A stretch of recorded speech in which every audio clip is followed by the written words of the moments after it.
c'est Hercile encore.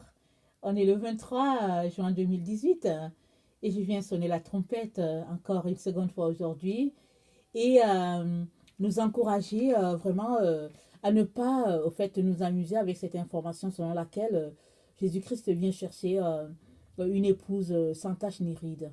Alors, une épouse glorieuse. Vous savez, au fait, en tant qu'enfant de Dieu, on a souvent tendance, au fait, à nous amuser un peu avec le péché, ou bien à être un pied dedans, un pied dehors. Et on se dit souvent, on a le temps, ou bien on se dit, bon, Jésus-Christ m'a pardonné mon passé et tout. Et on vit comme ça. Il y a même des personnes qui disent que, bon, écoute, si Jésus-Christ vient, oh, c'est sûr que je serai parmi le nombre de gens qui vont partir. Ils font rien. Ils le font d'aller à l'église les dimanches. Ils reviennent dans la semaine, ils mènent la vie qu'ils veulent. Et ils se disent qu'au fait, Jésus-Christ ne va pas les rater. Pourquoi? Tout simplement parce qu'ils ont donné leur vie à Jésus, parce qu'ils donnent la dîme, et que parce qu'ils sont venus d'une famille qui, de génération en génération, va à l'église. Alors c'est comme ça qu'ils raisonnent. Mais Jésus-Christ, lui, il ne raisonne pas comme ça. Jésus-Christ vient chercher celui-là qui a une relation intime avec lui, et c'est celui-là qui fait tout pour lui plaire en tout temps. Alors, donc, vraiment, conscient de cela, je viens vraiment t'encourager, toi qui m'écoutes, à ne pas passer cette information-là sous silence. Mais c'est bien, ce serait bien que vraiment tu prennes cela au sérieux et que tu travailles à ta relation avec le Seigneur Jésus-Christ.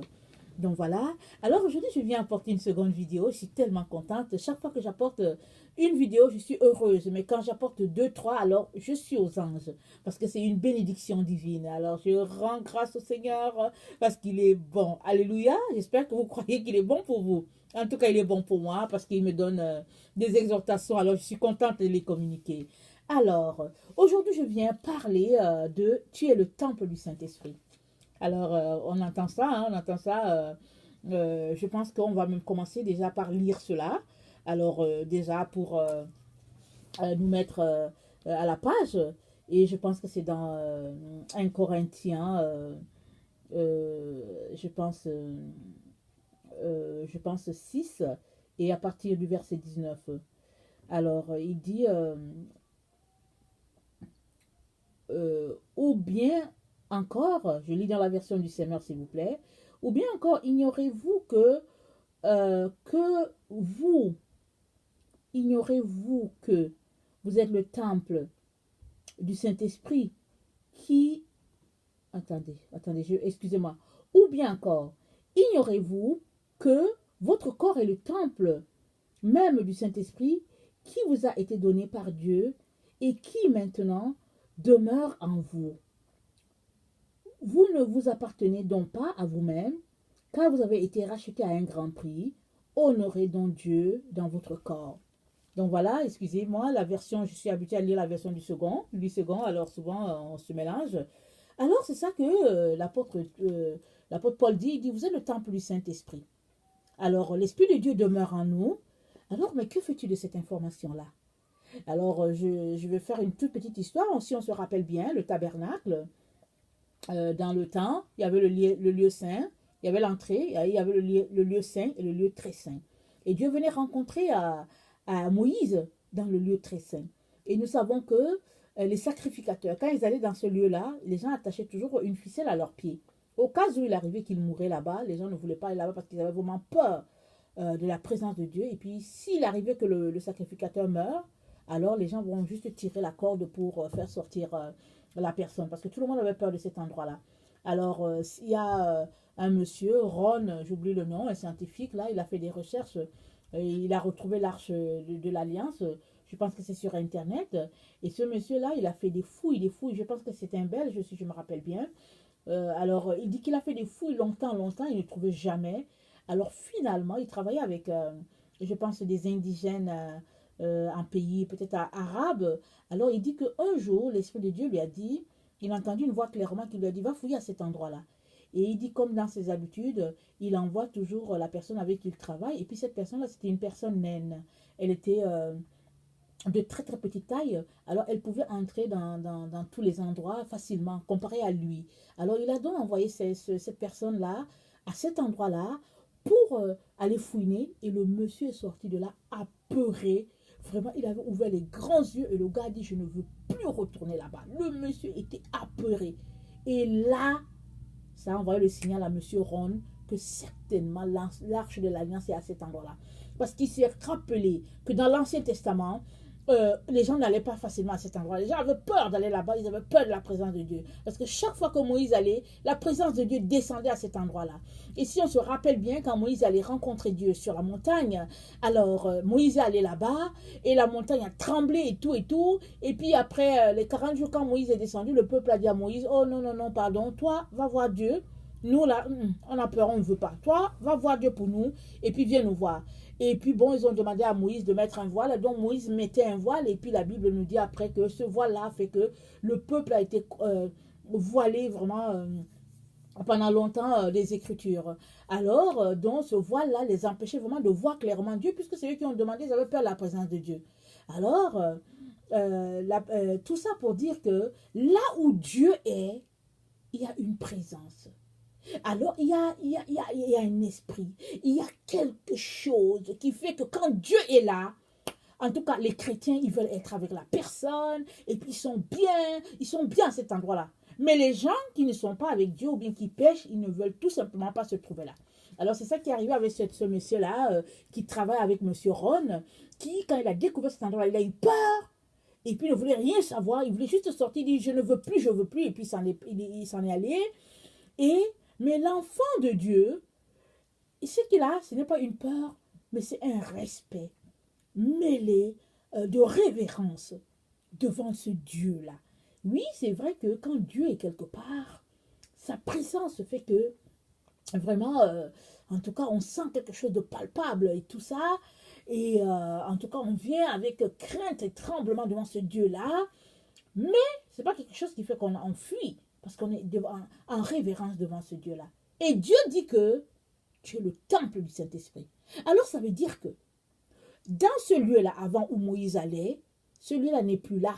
Parce que l'arche, on ne l'a pas retrouvé jusqu'à ce que M. Ron le retrouve récemment.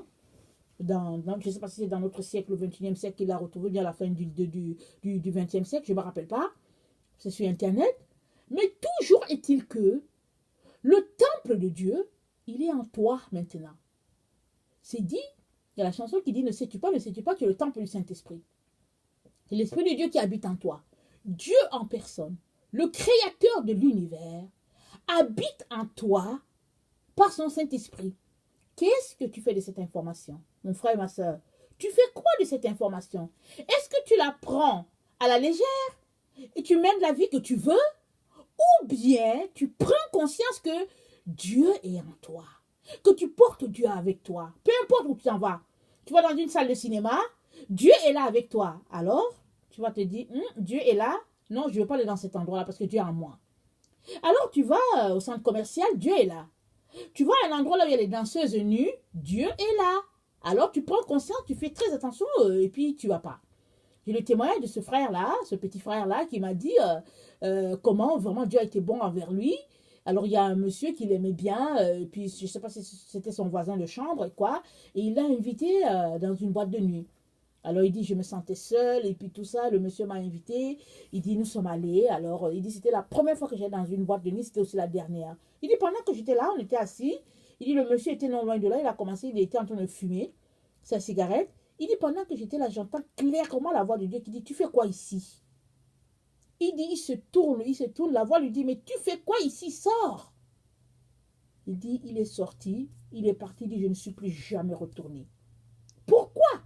Dieu était en lui, et Dieu lui dit, tu n'as rien à voir là, à cet endroit, c'est pas ton endroit. Alors, va dans un endroit où, en tout cas, tu penses que Dieu sera là, mais il ne te retrouve pas dans les endroits bizarres, parce que Dieu va venir te trouver là-bas si tu es son enfant. Si tu as une relation avec lui, si tu l'as confessé un jour, il va venir te trouver, il est partout. Il est partout. Je suis témoin de quelqu'un que j'ai écouté sur Internet. La personne, au fait, il était dans un bar, il était en train de boire. Et il paraît que pendant qu'il était en train de boire, il y a quand même quelqu'un qui est venu le voir pour lui dire que mon frère, Jésus-Christ te cherche. Laisse l'alcool, viens à Jésus-Christ. J'aimerais te conduire à Jésus-Christ. Le monsieur a envoyé le gars paître. Il a dit non, je n'ai rien à foutre de votre Jésus.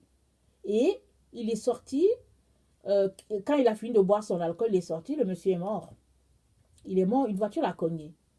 Alors c'est quelqu'un d'autre qui donne le témoignage parce que la personne, Jésus-Christ l'a fait visiter et le paradis et l'enfer. Et il a rencontré ce monsieur-là qui, à la dernière minute, dans ces derniers instants, Jésus-Christ est venu quand même lui parler. Jésus-Christ allait le chercher dans un endroit où il avait l'habitude de faire. Et puis Jésus-Christ lui a dit, sors de là, sors, je vais te rencontrer. Mais il a refusé, il est resté là-bas. Alors, quand tu es le temple du Saint-Esprit, il est important que tu fasses attention au nom que tu portes.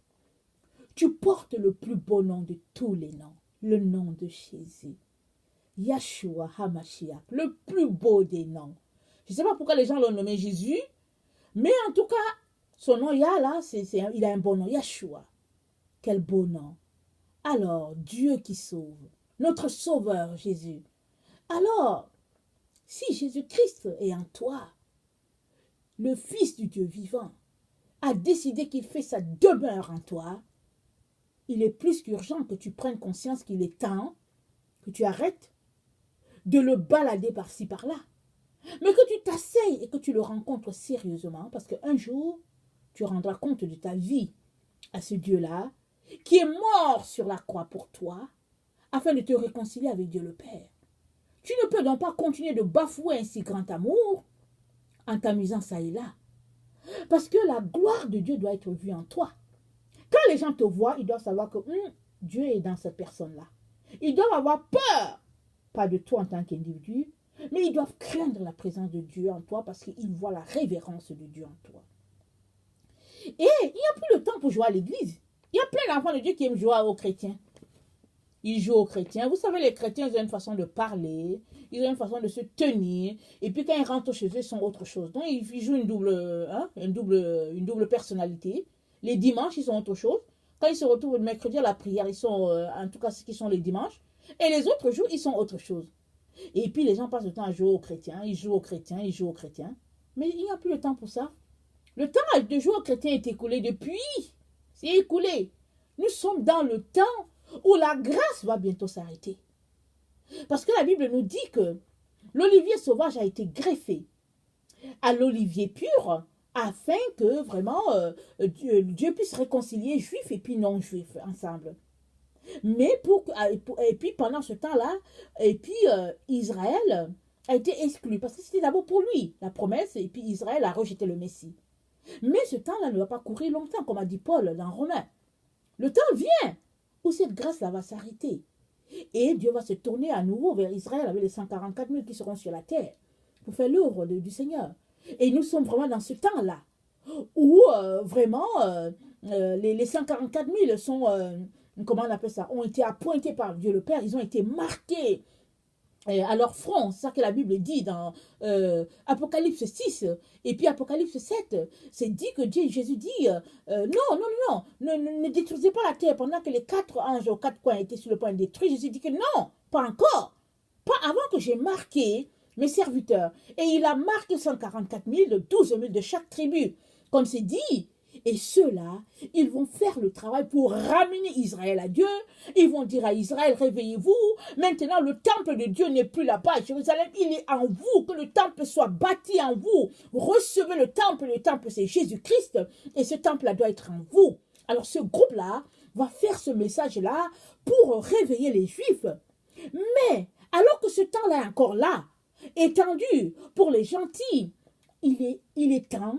Il est important que tu considères que le temple de Dieu est en toi et tu ne peux pas le bafouer. Tu ne peux pas continuer de piétiner Jésus-Christ en toi, faire les choses que ta chair aime et puis mépriser le roi de gloire qui est en toi. Il est temps que tu te tournes de ta voie de péché, s'il te plaît, et que tu retournes à ton Seigneur Jésus-Christ. Alors ça, c'est le message que Jésus-Christ a pour toi aujourd'hui, parce que le temps presse. Le temps presse où la porte sera bientôt fermée. Alors que vas-tu faire? Auras-tu passé ta vie à marcher dimanche après dimanche à l'église pour te retrouver séparé de ton Seigneur? J'espère que non. Alors je viens aujourd'hui de la part du Seigneur te dire, change de voie. Te dire, fais un U-turn. Retourne à ton Seigneur en te consacrant complètement à ton Seigneur. Ne joue plus au chrétien, mais sois le chrétien s'il te plaît, parce qu'il est temps plus que jamais que tu te tournes vers ton Seigneur. Le temps est court. Alors si tu es l'épouse de Christ, alors il est temps que tu arrêtes de t'amuser. Il faut bien que tu sois l'épouse de Christ. Et l'épouse de Christ, ce n'est pas une prostituée. Ce n'est pas sa copine non plus.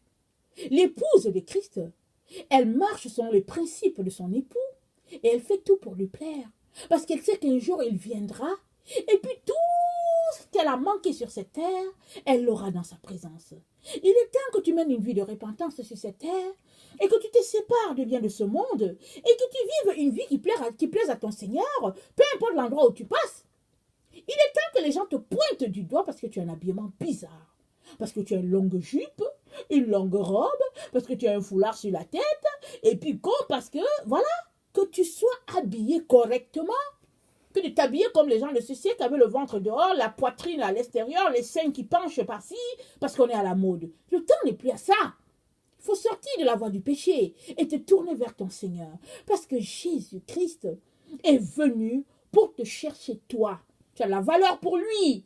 Il te veut là où il est. Et cela demande que tu puisses t'engager corps et âme à être vraiment l'épouse de ce Seigneur-là. Tu ne peux pas t'engager à moitié. Ce n'est pas une relation où il faut un pied dedans, un pied dehors. Et puis les dimanches, bon, tu joues aux chrétiens, tu t'habilles comme le Seigneur aimerait, quelque chose de correct dans ton église. Et les autres jours, tu mènes la vie que tu veux. Et puis quand on te voit même marcher, on ne sait même pas si tu es sauvé. Alors que dans le fond, tu es sauvé, mais tu as décidé tout simplement de faire comme les autres. Non, un enfant de Dieu, c'est un enfant de Dieu. Tout le monde sait que, dans le coin, il y a un enfant de Dieu qui est là. Vas-y là-bas, et puis donc c'est comme ça. Les enfants de Dieu, on les reconnaît partout. On sait qu'ils sont là. Vous savez pourquoi? Parce que dans le monde spirituel, là où il y a un enfant de Dieu, il y a la lumière. Surtout quand c'est la nuit, le coin où tu es, ça éclaire tout le quartier. Si tu es un vrai enfant de Dieu. Mais si tu es un enfant de Dieu qui marche dans l'obscurité, ben tout le monde aussi saura que tu marches dans l'obscurité. Parce que là où tu es, ça n'éclaire pas bien, ou bien ça éclaire, il y a juste une pénombre. Alors tout le monde saura que bon, ça c'est un enfant de Dieu, mais il mène quand même une vie de péché. Alors les autres qui n'ont pas Jésus-Christ te voient et puis ils disent, il est là, il s'amuse. Alors, il est temps, plus que jamais, que tu réalises que tu es le temple du Saint-Esprit et que tu vives en fonction de cette vérité-là que Jésus-Christ t'a donnée. J'aimerais aussi qu'on lise 2 Corinthiens 6, 16. Ça dit ceci. Quel accord y a-t-il quel accord peut-il exister entre le temple de Dieu et les idoles? Car nous sommes, nous, le temple du Dieu vivant. Dieu lui-même l'a dit. Alors, voilà. Qu'est-ce qu'il y a entre le temple de Dieu et les idoles? Donc, on retourne encore au message de tantôt. Il est temps que tu arrêtes de consommer tout ce qui a été sacrifié, toutes les choses qui souillent. Et puis, il est temps que tu arrêtes de marcher avec les personnes qui adorent d'autres dieux. Tu es consacré à ton Seigneur, alors tu dois en tenir compte dans toutes les choses que tu fais. Parce qu'il n'y a pas un lien entre vous deux. Toi, tu es le temple du Saint-Esprit. Jésus-Christ habite en toi. Alors, il est important que tu considères ça. Et que si tu vas vers la personne qui n'a pas Jésus-Christ, c'est pour l'évangéliser. C'est pour le sensibiliser. Mais tu ne marches pas avec la personne, tu ne manges pas avec la personne, tu ne fais pas tes activités à la personne, et puis tu dis, bon, anyway, on a grandi ensemble, nos parents se connaissent, et puis... Non, non, non. Il faut que les choses changent dans ta vie. Que cet ami-là que tu as, sache que tu l'as laissé tomber à cause de ton amour fou pour Jésus-Christ. Voilà, j'aimerais aussi qu'on lise Éphésiens 2, le verset 21 à 22. Ça dit ceci. Excusez. Éphésiens 2, 21 à 22. En lui, toute la construction s'élève, bien coordonnée, afin d'être un temple saint dans le Seigneur. Et unis en Christ, vous avez été intégrés ensemble à cette construction pour former une demeure où Dieu habite par l'Esprit. Aussi clair, aussi simple. Tu es une demeure où Dieu habite. Son Esprit Saint est en toi.